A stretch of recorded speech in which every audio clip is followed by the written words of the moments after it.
Three में अपन next topic कर रहे हैं इसमें लंग्स का टॉपिक। ठीक है, लंग्स में अपन पहला केस कर रहे हैं, केस नंबर 43 अगर अपन देखें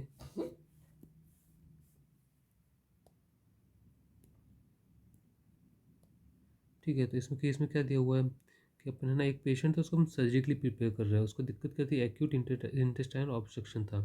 ठीक है, इंटेस्टाइन का ऑब्स्ट्रक्शन हो रहा है, इसको बहुत सारी वॉमिटिंग हो रही है, इसको साइकोमोटर एजिटेशन है। ठीक है, तो मतलब इसका मेंटली थोड़ा स्टेबल नहीं है, एजिटेटेड है वो। उसके अलावा इसको मेडिकेशन दी जा रही है, सर्जरी से पहले मॉर्फिन दी है, जिससे भी थोड़ा है ना अपना जो सेरिब्रम सीवीएस का सेरिब्रोवास्कुलर सिस्टम का, नर्वस सिस्टम का डिप्रेशन हो जाता है। ठीक है, मॉर्फिन से नर्वस सिस्टम का डिप्रेशन होगा, ऊपर से इसको एजिटेटेड है। ठीक है, ये तो इसको क्या हुआ कि है ना, आफ्टर 3 मिनट इसको है ना मेडिकेशन दी, मेडिकेशन के जस्ट बाद इसको रेस्पिरेटरी अरेस्ट हो गया। ठीक है, अब इसका रीज़न अपन को आगे पता चला। मेडिकेशन के बाद इसको रेस्पिरेटरी अरेस्ट हुआ, मतलब कुछ दिक्कत हुई है मेडिकेशन से, और साथ में इसको वॉमिटिंग हो ही रही थी। ठीक है, आगे दिया हुआ ड्यूरिंग लैरिंगोस्कोपी मैसिव रिगर्जिटेशन, इसको रिगर्जिटेशन हुआ। ठीक है, मतलब कि रिगर्जिटेशन मतलब खाना जो था ना, वो है ना लंग्स की तरफ चला गया। ठीक है, उसको अपन रिगर्जिटेशन बोलते हैं, गैस्ट्रिक कंटेंट लंग्स में चला गया। और है ना लैरिंगोस्कोप के टाइम पे, और आफ्टर इंट्यूबेशन, इंट्यूबेशन के बाद में क्या हुआ, उसको साइनोसिस होने लगा। मतलब है ना जो खाना था वो लंग्स में रिगर्जिटेट हो गया, उसके बाद में है ना लंग्स के उसको सांस नहीं ले पा रहा, तो उस वजह से वो साइनोसिस हो रहा है।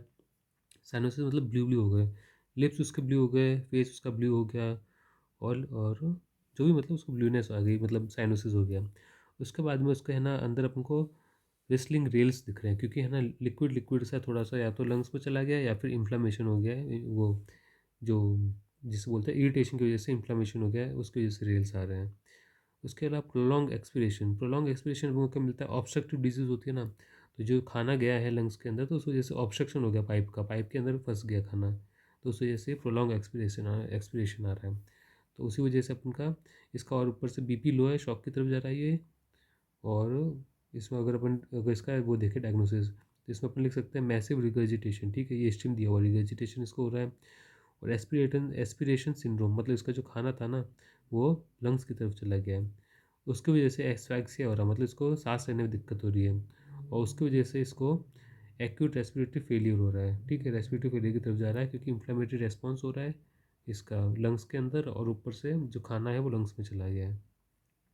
ये सब हुआ। और इसका रीज़न क्या था, पहली रीज़न कि इसको प्री मेडिकेशन में इसको है ना जो नर्वस सिस्टम को डिप्रेस करने वाली दवाई दी है। तो जब अपन कोमा में होते हैं या फिर अपना नर्वस सिस्टम थोड़ा डिप्रेस होता है, अपना जो ब्रेन है थोड़ा डिप्रेशन में है ना, तो अपना जो रिगर्जिटेशन के टेशन को रोकने वाली जो मसल्स होती हैं वो काम नहीं करती है, तो उस वजह से खाना लंग्स की तरफ चला जाता है।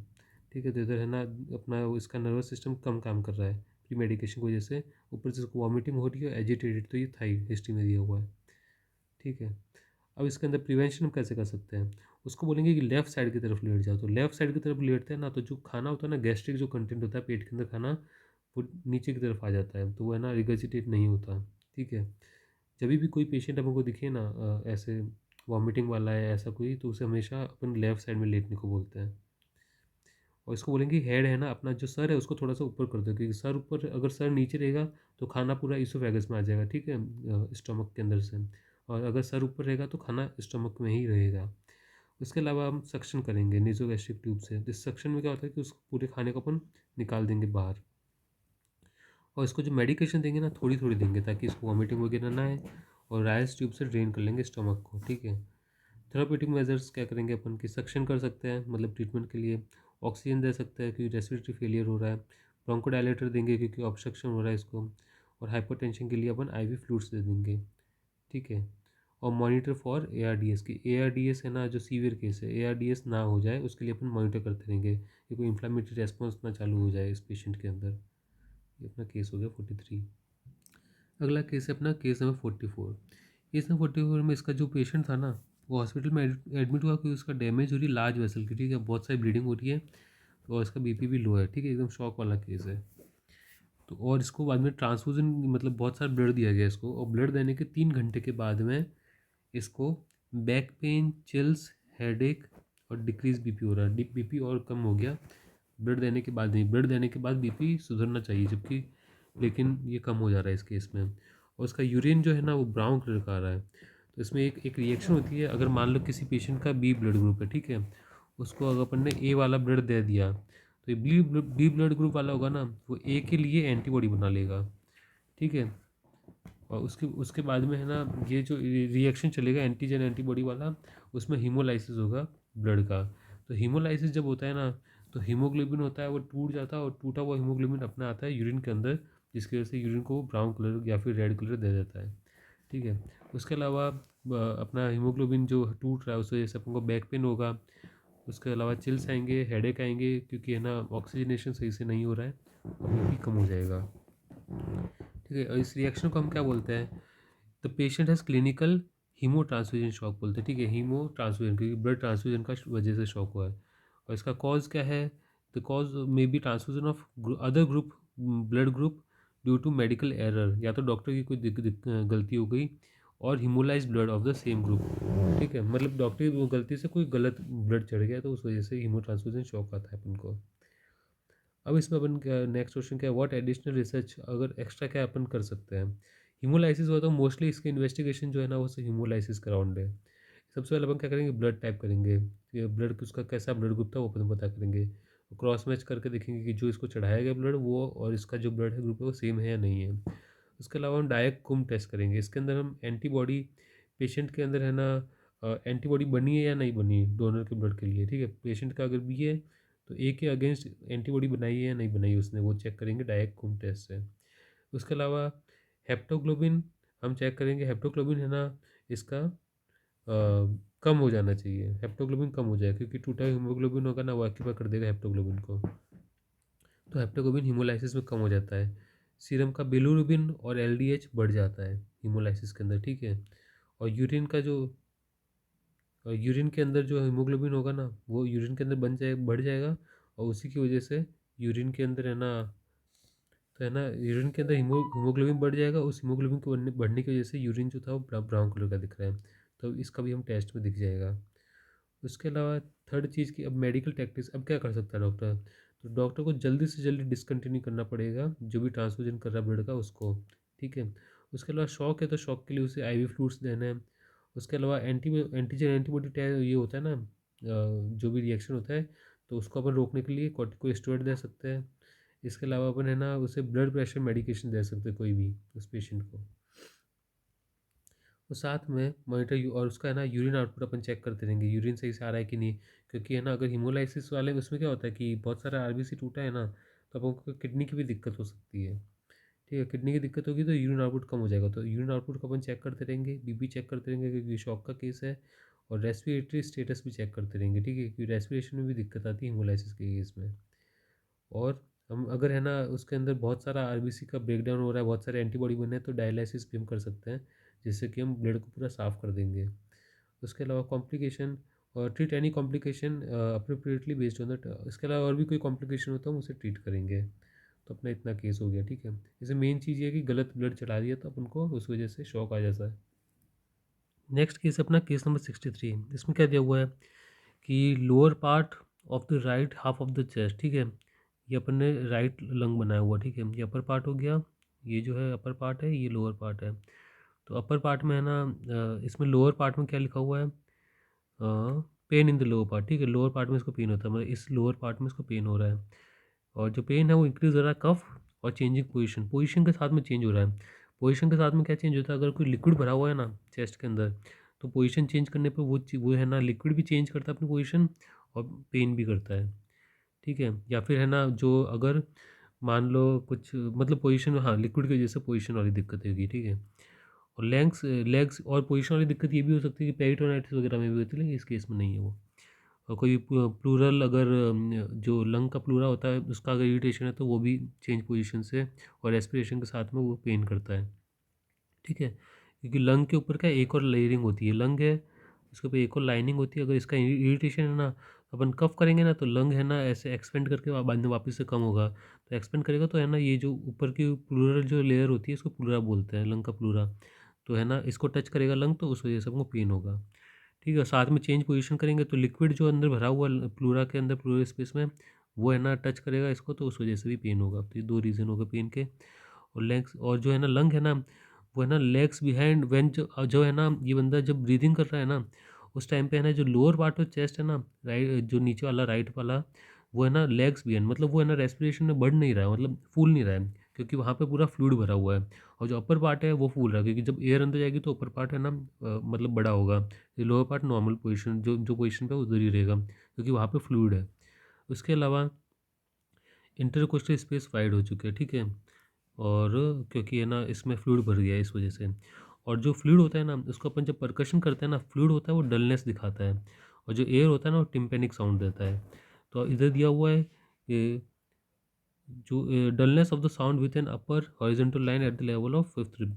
और ये फिफ्थ रिब के लेवल पर उसके नीचे नीचे का जो पार्ट है ना वो डलनेस दे रहा है, और है ना उसके ऊपर वाला पार्ट है tympanic sound above this line, above this ऊपर वाली लाइन में टिम्पेनिक आ रहा है, मतलब ये ऊपर वाले में एयर भरा हुआ है, नीचे वाले में फ्लूइड भरा हुआ है, ठीक है। Noise is absent over the area of dullness.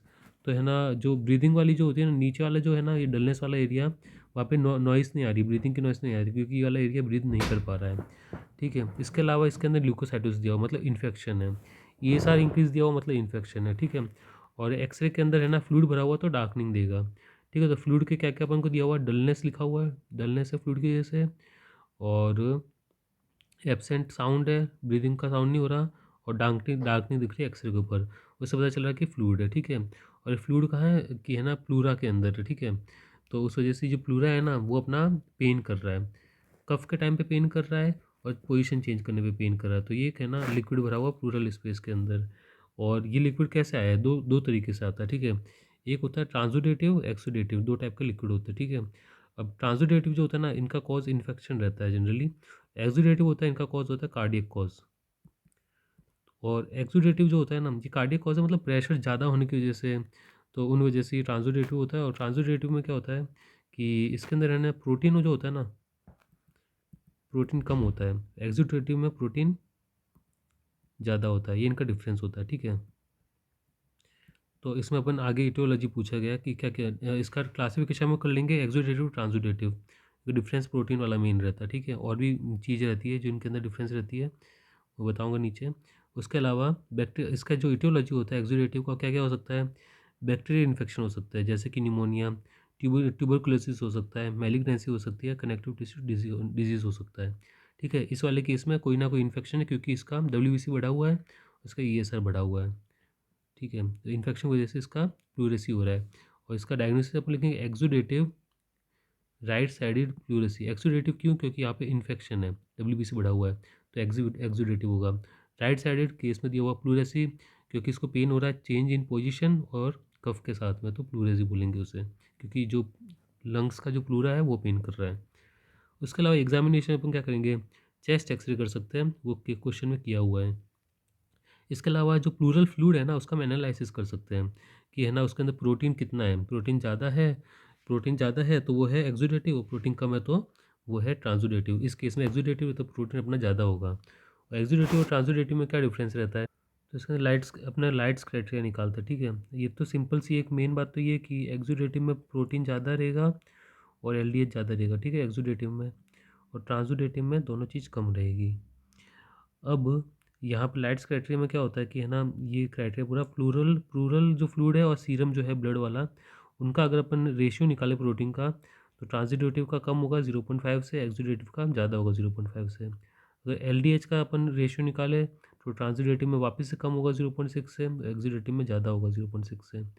अगर LDH निकाले तो ट्रांसुडेटिव में कम होगा 2/3 से, और एक्सुडेटिव में ज़्यादा होगा 2/3 से।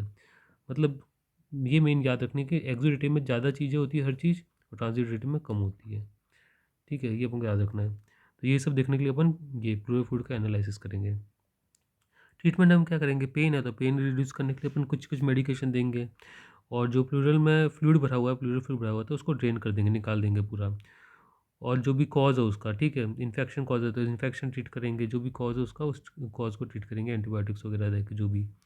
और कोई प्रोसीजर हम थोड़ा को सेंटेसिस कर सकते हैं, उसमें हम क्या करेंगे कि है ना एक ड्रेन लगाएंगे, इमेजिंग करते हुए एक ड्रेन लगाएंगे, उस ड्रेन से अपन फ्लूइड को निकाल देंगे एस्पिरेट करके।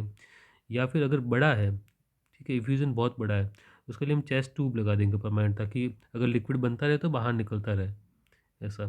और कॉम्प्लिकेशन क्या हो सकता है, वापिस से हो सकता है इफ्यूज़न, तो उसे बोलेंगे रिकरेंट इफ्यूज़न। उसका इन्फेक्शन हो गया तो उसे बोलेंगे एम्पायमा।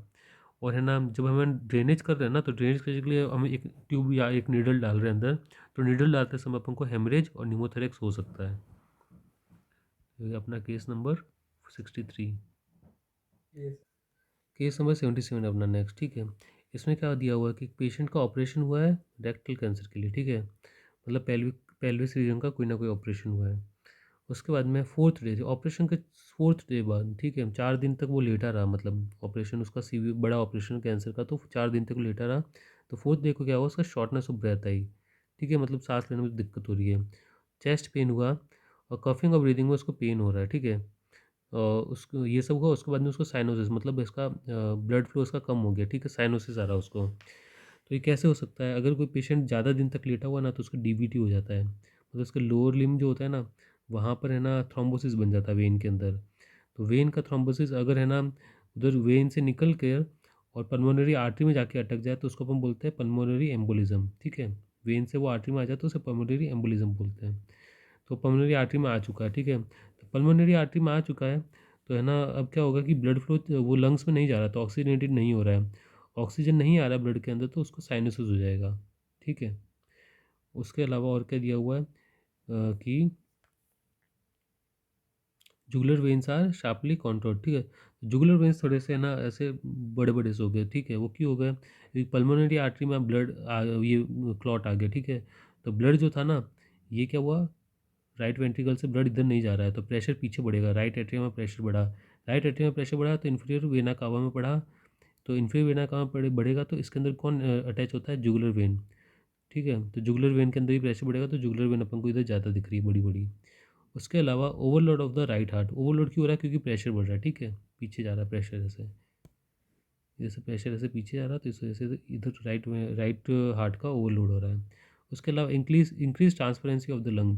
अब लंग की ट्रांसपेरेंसी क्यों इंक्रीज हो गई है, क्योंकि लंग के अंदर है ना, अगर अब है ना लंग के अंदर ब्लड नहीं है, ब्लड नहीं है, क्योंकि ब्लड जो है ना थोड़ा ब्लैकनेस दे रहा था उसको लंग्स को, अब ब्लड नहीं है तो एकदम मतलब ऐसा वाइट वाइट सा दिखेगा, ठीक है, लंग। उसके अलावा shortness of the root of the lung. Root of the lung short क्यों है, क्योंकि रूट्स जो होती है ना लंग्स की, रूट जो है अपन ऐसे देखते हैं ना, लंग्स का ऐसे देखते हैं, इधर ऐसे ऐसे रूट होती है ये, ठीक है। तो रूट में क्या है, ये जो है ना इधर है ना, ये रूट बनाता है अपना, वेसल्स बनाती है, तो वेसल्स नहीं है, तो है ना ये शॉर्ट रूट दिखे, अपन छोटी रूट दिखेगी, ठीक है। तो ये इसका ये सब इसका डिस्क्रिप्शन हो गया, और ये इसका डायग्नोसिस इसका, the patient likely developed DVT which caused pulmonary embolism, ठीक है, मेन इसका पल्मोनरी एम्बोलिज्म है। इसका रीज़न एब्डोमेन और पेल्विस की सर्जरी, पहला रिस्क फैक्टर तो पेल्विस की सर्जरी हो गया इसका, ठीक है। दूसरा रिस्क फैक्टर इमोबिलिटी, ठीक है, सर्जरी के बाद में वो लेटा रहा पेशेंट, ये दो रिस्क फैक्टर है, उस वजह से इसको पल्मोनरी एम्बोलिज्म हुआ है। और पेशेंट को अब क्या ट्रीटमेंट चाहिए, पहली बात तो इसको ऑक्सीजनेशन चाहिए, क्योंकि इसको साइनोसिस हो रहा है। और दूसरी बात, इसको है ना प्रिवेंशन के लिए इसको हेपेरिन दे देना चाहिए था हमको पहले, और फिलहाल इसको थ्रोम्बोसिस है, तो इसको तोड़ने के लिए अपन को थ्रोम्बोलाइटिक थेरेपी देनी पड़ेगी, और अगर बड़ा थ्रोम्बस है तो अपन को सर्जरी तक भी जाना पड़ सकता है। प्रिवेंशन में अपन क्या कर सकते थे, प्रिवेंशन में पहली बात तो जो पेशेंट था ना उसको जल्दी मोबिलाइज़ कर सकते थे, उसको बोलते थे कि 2 दिन में चलना चालू कर दो, थोड़े बहुत पैर हिलाना चालू कर दो।